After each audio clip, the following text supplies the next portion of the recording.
Hello, बहुत बहुत स्वागत है आपका। इससे पहले मैंने यहाँ पे वीडियो डाला था वन वर्ड सब्स्टिट्यूशन का।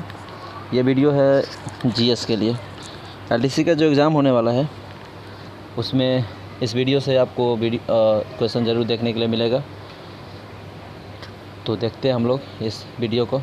ये मैं जो आपको सलूशन दे रहा हूँ ये है 2018 का, और साथ ही साथ मैं आपको 2017 का भी जितना भी जीएस आया है, जीएस जीके जितना भी है मैं आपको देने का कोशिश कर रहा हूँ। ठीक है, तो आज स्टार्ट करते हैं ये नया वीडियो।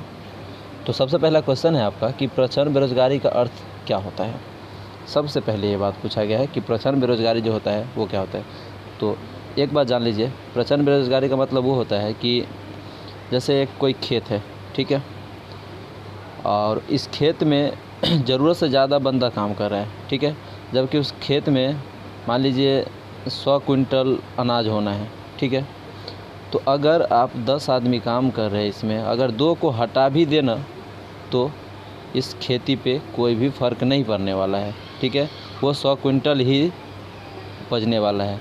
तो ये जो आपको 2 बंदा जिसको हटा रहे हैं, जो बेफालतू का उसमें लगा हुआ है, जिसके रहने या न रहने से कोई फ़र्क नहीं पड़ता है, उसी को हम लोग प्रचंड बेरोजगारी बोलते हैं, ठीक है। तो इसका आंसर क्या हो जाएगा, अब देख लीजिए। बड़ी संख्या में बेरोजगार लोग रहते हैं, वैकल्पिक बेरोजगार उपलब्ध नहीं है, श्रम की सीमांत उत्पादकता।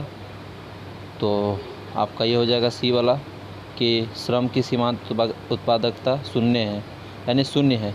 ये यानी इसका मतलब हो गया वही जो मैंने आपको बताया कि अगर ये नहीं भी रहता है ना तो इससे कोई फ़र्क नहीं पड़ने वाला है, ठीक है। नेक्स्ट देखिए आपका, नेक्स्ट है आपका कि थोड़ा टाइपिंग में मिस्टेक हो गया है तो उसको मैनेज कर लीजिएगा। दूसरा है आपका कि ये राज्य नहीं है, राज्य है। राज्य विद्युत निगमों में मुख्य रूप से किसको विकसित करने के लिए सहायता दी गई है। तो ये है आपका मध्यम और लघु उद्योग को, ठीक है। राज्य वित्तीय निगम जो है, जिसको हम लोग SFC बोलते हैं, ठीक है, ये राज्य स्तर का जो वित्तीय संस्थान है जो राज्य से संबंधित होता है उसको देखता है, और इसके विकास में ये महत्वपूर्ण भूमिका निभाता है।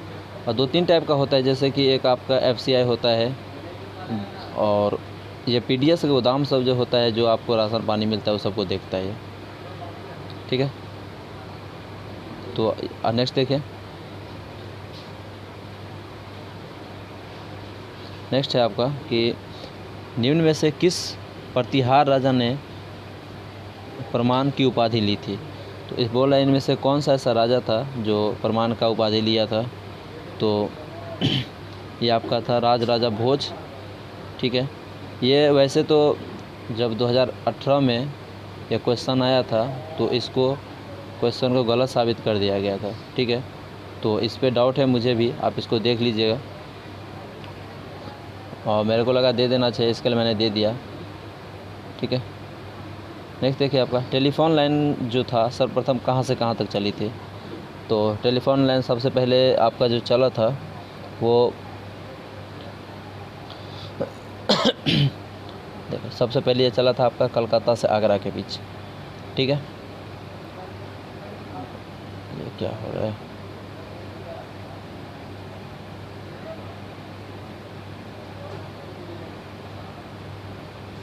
वन सेकेंड, हाँ ये ऐसे आगे पीछे हो रहा है, ठीक है। तो ये 1851 में स्टार्ट हुआ था आपका, जो कोलकाता से आगरा तक गया हुआ था, ठीक है। नेक्स्ट देखिए इक्विनॉक्स क्या होता है। तो इक्विनॉक्स किसको बोलते हैं। इक्विनॉक्स का मतलब होता है दिन और रात के समय जब सेम होता है उसको ही हम लोग इक्विनॉक्स बोलते हैं। तो ये पहला नंबर ऑप्शन सही होगा, दिन और रात के समय की अवधि को इक्विनॉक्स बोलते हैं, ठीक है। और इसको इक्विनॉक्स को हिंदी में बोलते हैं विषुव, विषुव बोलते हैं इसको। इसका मतलब होता है ऐसा समय बिंदु होता है जिसमें दिवस यानी दिन और रात्रि लगभग बराबर होते हैं, ठीक है। और इसका मतलब होता है समान, जो मैंने आपको बता दिया है, और ये लिया गया था संस्कृत वर्ड से, ठीक है। देखिए 20 मार्च 20 मार्च और 22 मार्च जो होता है, 22 सितंबर जो होता है, उसके आसपास के टाइम को हम लोग विषुव वर्ष बोलते हैं। मैंने क्या बताया, 20 मार्च और 22 सितंबर के आसपास जो होता है उसको विषुव वर्ष बोला जाता है, जो कि साल में 2 बार घटता है। ठीक, नेक्स्ट देखिए, नेक्स्ट है आपका, निम्न में से किस देश के साथ भारत की अंतर्राष्ट्रीय सीमा नहीं लगती है। ठीक है, तो देखिए पाकिस्तान, हाँ लगता है इसके साथ। बांग्लादेश, हाँ इसके साथ भी लगता है। सबसे ज़्यादा हमारा बॉर्डर शेयर करता है बांग्लादेश के साथ ही। ठीक है, उसके बाद भूटान, हाँ भूटान के साथ भी लगता है। भूटान का राजधानी कौन सा है, थिम्पू। बांग्लादेश का ढाका, पाकिस्तान का तो पता ही आपको। तो देखिए श्रीलंका के साथ नहीं लगता है। श्रीलंका के साथ हम लोग का जल जो है वो जल के साथ लगता है। ठीक है, स्थलीय सीमा नहीं लगता है। आप इंदिरा पॉइंट नाम सुने होंगे, जो वहाँ से जाने का रास्ता है। तो ये हमारा जो है स्थलीय सीमा नहीं लगता है, ये जलीय सीमा लगता है। ठीक, नेक्स्ट आपका, गुरु नानक देव का जन्म कहाँ हुआ था। तो गुरु नानक जी का जन्म जो हुआ था आपका तलवंडी में हुआ था, जो पाकिस्तान में है। और मैं इनके बारे में कुछ बता देता हूँ आपको। गुरु नानक देव जी जो थे, उनका जन्म 15 अप्रैल 1469 में हुआ था। ठीक है, ये लाहौर के पास है, पंजाब वाला लाहौर जो है उसके पास है तलवंडी। देखिए लाहौर 2 है, एक पाकिस्तान में भी लाहौर है और एक इंडिया में भी है। तो गुरु नानक देव जी जो थे, उनके पिता का नाम था आपका कल्याण चंद्र दास बेदी। ठीक है, और इनके माता का नाम तृप्ता था। और ये जो है आपका सिख धर्म के संस्थापक रहे हैं और 10 गुरुओं में से ये पहले गुरु हैं सिख धर्म में। ठीक है, चलो नेक्स्ट देखिए। नेक्स्ट है आपका कि ये थोड़ा टाइपिंग यहाँ पे मिस्टेक हो गया। ये आपका 48वीं, ये जो है ना 48 सुबह नहीं है, ये 48वीं बैठक के बारे में पूछ रहा है। विश्व आर्थिक मंच का जो बैठक हुआ था वो किस देश में संपन्न हुआ था, ये आपका है। तो ये हुआ था आपका फ्रांस में, जहाँ पे हमारे देश के नरेंद्र मोदी प्रधानमंत्री गए हुए थे। ठीक है, और ये स्विट्ज़रलैंड के डावोस में हुआ था। डावोस एक जगह है जहाँ पे ये विश्व आर्थिक मंच की बैठक हुई थी। ठीक है, नेक्स्ट देखिए। नेक्स्ट है, निम्नलिखित में से कौन 2017 के मेजर ध्यानचंद पुरस्कार के प्राप्तकर्ता नहीं है। तो मेजर ध्यानचंद के बारे में जानते हैं, और 27 तारीख को शायद इनका जन्मदिन होता है। और ये हॉकी के जादूगर इनको बोला जाता है, हॉकी के जादूगर थे ये। तो बोल रहा है कि इसको जो है आपको ध्यानचंद पुरस्कार नहीं दिया गया था, तो भूपेंद्र सिंह को दिया गया था। और भूपेंद्र सिंह जो है आपका एथलीट्स है। उसके बाद सैयद शाहिद हाकिम को भी दिया गया था, ये फ़ुटबॉल खेलते हैं। उसके बाद सुमेरा टेटे को दिया गया था, ये आपका जो है हॉकी खेलते हैं। और एक कृष्ण भूषण मोहंती जो है, इनको नहीं दिया गया था। चले नेक्स्ट देखिए, किस देश की सीमा चीन से लगती है। तो चीन की सीमा किसके साथ लगती है। तो चीन की सीमा जो है आपका थाईलैंड के साथ लगती है, उज्बेकिस्तान के साथ नहीं लगता है, वियतनाम के साथ नहीं लगता है, और दक्षिण कोरिया के साथ भी नहीं लगता है। देखिए उत्तरी कोरिया के साथ लगता है, और मान लीजिए ये उत्तरी कोरिया है, नॉर्थ कोरिया, और ये साउथ कोरिया। साउथ कोरिया का राजधानी क्या है, सियोल, और नॉर्थ कोरिया का प्योंगयांग। दोनों का मुद्रा वॉन है। ठीक है, तो यहाँ जो चाइना है ऊपर में मान लीजिए रसिया है। ठीक है, तो चाइना का बॉर्डर उत्तरी कोरिया से लगता है। ठीक है, लेकिन दक्षिण कोरिया के साथ नहीं लगता है। अगर आपको जापान के बारे में अगर पूछे, यहीं पे जापान है साइड में, अगर पूछे कि जापान जो है किस देश के सबसे करीब है, तो जापान देश जो है आपका सबसे करीब अगर माना जाए तो वो रूस से है। ठीक है, मैं आपको एक फिगर बना के समझा देता हूँ। जैसे मान लीजिए ये टापू है पूरा जापान का। ठीक है, तो ये ऊपर वाला इलाका जो है ये है रसिया। ठीक है, तो सबसे करीब जो है जापान के वो है रसिया। ठीक है, चलिए नेक्स्ट देखिए आपका, ये देख लिया मैंने, ये हो गया। नेक्स्ट आपका पॉलीकॉट जो है वो किसका मिश्रण है। तो तो पॉलीकॉट कुछ नहीं होता है, एक कपड़ा होता है जो कपास और पॉलिस्टर से बना होता है, ठीक है। और ये कपास के पौधे से प्राप्त किया जाता है। बस इतना ही आपको याद रखना है इसमें। उसके बाद है निम्नलिखित में से कौन सा अक्षर प्राकृतिक संसाधन है। तो प्राकृतिक संसाधन कौन है, तो ये है वायु। प्राकृतिक संसाधन है आपका वायु, क्योंकि देखिए अक्षर नहीं है, ये अक्षय होगा। अक्षय का मतलब होता है जो विनाश नहीं हो सकता, जो कभी ख़त्म नहीं हो सकता, उसको हम लोग अक्षय ऊर्जा बोलते हैं। जैसे वायु है, वायु को आप कितना भी यूज़ करेंगे तो ये ख़त्म नहीं होगा, जबकि खनिज को अगर ज़्यादा यूज़ करेंगे तो ख़त्म हो सकता है। वन भी ज़्यादा अगर यूज़ करेंगे तो ख़त्म हो सकता है, कोयला भी ख़त्म हो सकता है। तो आपको यही याद रखना था। उसके बाद नेक्स्ट है आपका, देखिए क्या है नेक्स्ट है डॉक्टर अंबेडकर के अनुसार कौन सा अनुच्छेद भारतीय संविधान का सबसे महत्वपूर्ण अनुच्छेद है। तो ये एग्जामिनर का सबसे फेवरेट क्वेश्चन है। जब संविधान बन के तैयार हो गया तो अंबेडकर साहब से पूछा गया कि आप बताइए कि संविधान में आपको जो सबसे इम्पोर्टेंट आर्टिकल लगता है वो कौन सा है। तो इन्होंने बताया था कि आर्टिकल जो कि 32 है, इसको संविधान का आत्मा बताया गया है अंबेडकर साहब के द्वारा, ठीक है। उन्होंने बोला कि अगर कोई भी आर्टिकल मेरे को अच्छा लगा और जिसके बिना जो है संविधान अधूरा है, वो है आपका आर्टिकल 32, ठीक है। और इनके बारे में कुछ बोला भी था इन्होंने कि अनुच्छेद वो है जिसके बिना संविधान पूरा नहीं किया जा सकता, यह संविधान की आत्मा है। और अनुच्छेद 32 जो है एक पीड़ित नागरिक के मौलिक अधिकारों के परिवर्तन के लिए उपचार का अधिकार प्रदान करता है, या ऐसे बोल सकते हैं कि मौलिक अधिकारों को सुरक्षित करने का अधिकार जो है स्वयं एक मौलिक अधिकार है। ये बात डॉक्टर अंबेडकर ने कहा था, ठीक है।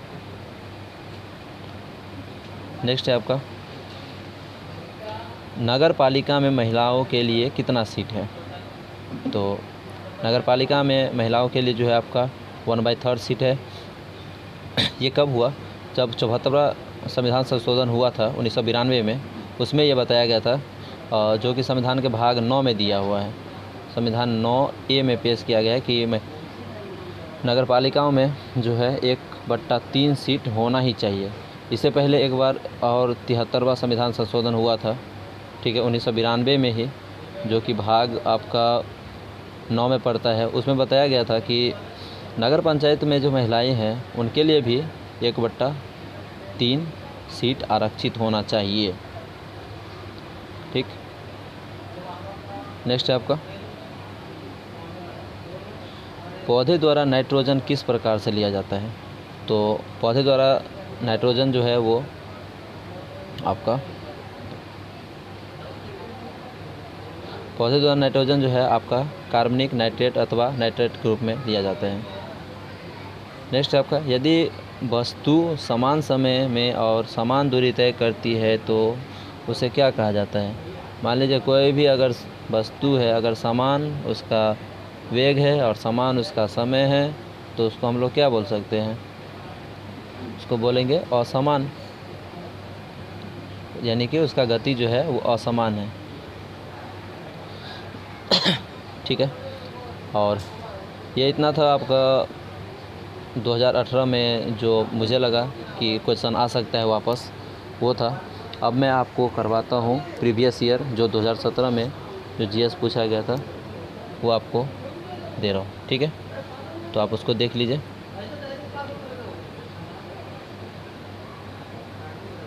इसका मैं लैंडस्केप में रख लेता हूँ। चलिए,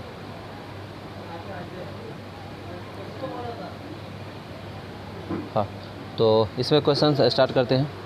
पहला क्वेश्चन है कि किसी परमाणु के नाभिक में क्या उपस्थित होता है।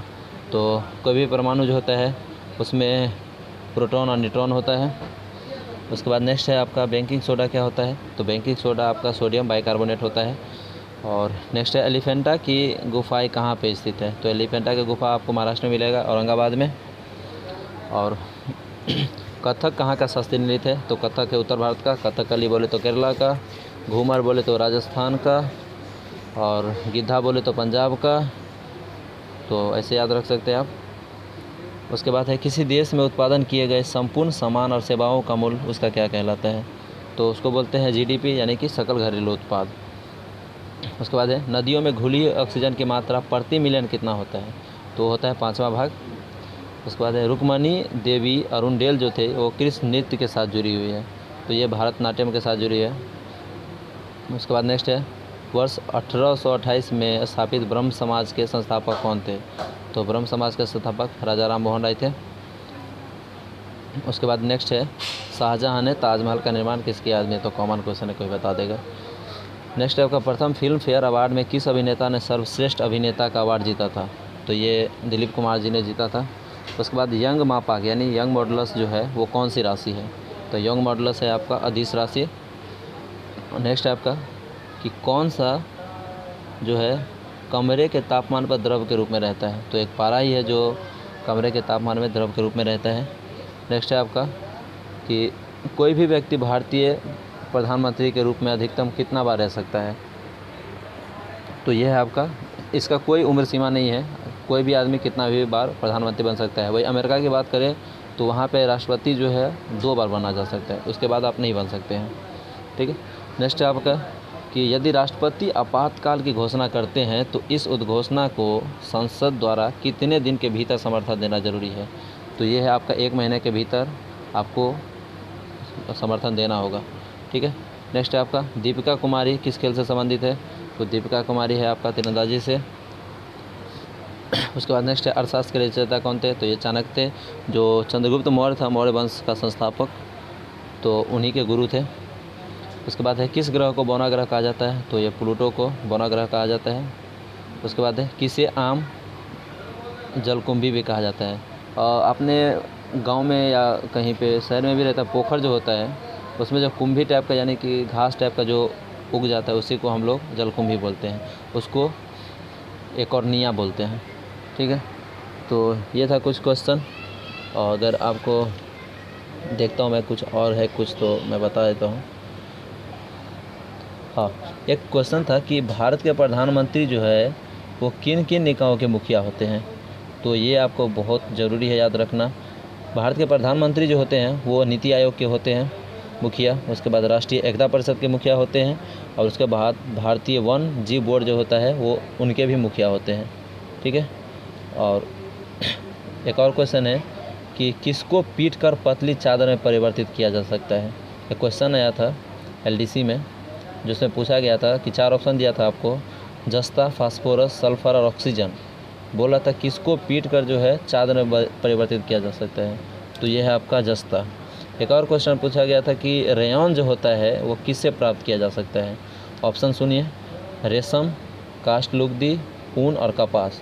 तो ये रेयॉन जो होता है वो काष्ठलुगदी से प्राप्त किया जा सकता है। उसके बाद एक और क्वेश्चन था कि किस देश की सीमा जो है चीन के साथ नहीं लगता है। तो ऑप्शन बहुत करीब दिया था, जैसे कि कंबोडिया, लाओस, वियतनाम और म्यांमार, ठीक है। तो म्यांमार का सीमा जो है वो चाइना के साथ लगता है, वियतनाम का भी लगता है, लाओस का भी लगता है, सिर्फ कंबोडिया के साथ नहीं लगता है, ठीक है। उसके बाद बोल रहा है कि भारत में एक और क्वेश्चन आपको पूछा गया था जो मैंने बहुत सारे एग्ज़ाम में देखा था कि भारत जो है उसमें कितना राज्य में समुद्र तट है, तो आपका है टोटल 9। उसके बाद एक और क्वेश्चन था कि अमीर खुसरो जो है वो किसके शिष्य है, तो अमीर खुसरो है आपका निजामुद्दीन औलिया के शिष्य थे। तो ये आज का इतना क्वेश्चन था, मेरे ख्याल से आपको अच्छा लगा होगा। तो नेक्स्ट वीडियो में हम लोग मिलते हैं, और मैं इससे ज़्यादा आपको देने का कोशिश करूँ, लेकिन जब तक LDC का एग्ज़ाम होगा तब तक आपको पूरा क्वेश्चन मिल जाएगा, ठीक है, डोंट वरी।